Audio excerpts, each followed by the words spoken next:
and we're gonna hit preview. There's our spot. There's our drill.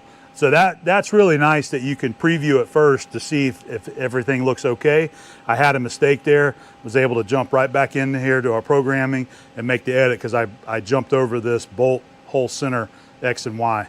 All right, so we should be good to go on this program.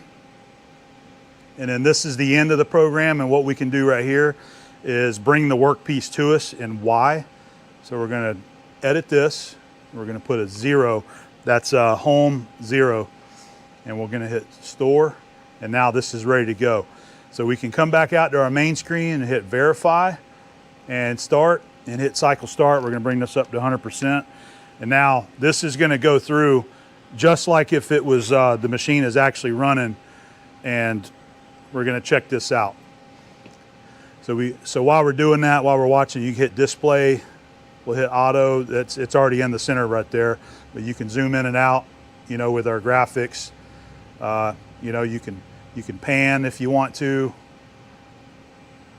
You can rotate. I think I can rotate it like this, yep.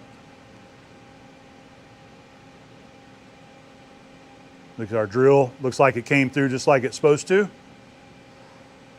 And if you kind of get this out of whack, you can go back to auto and it'll center it up again, kind of bring it to a home position. So we'll just let this finish and see what it's doing. See how long it's going to take us to do this. This may be off a little bit. They're showing exactly 1 minute right there. I don't know, I don't think that counted the tool change. So we're gonna have a little extra time there for the tool change. But so what we'll do from here is one last step. We're gonna test this in air. I'm gonna go to perimeter.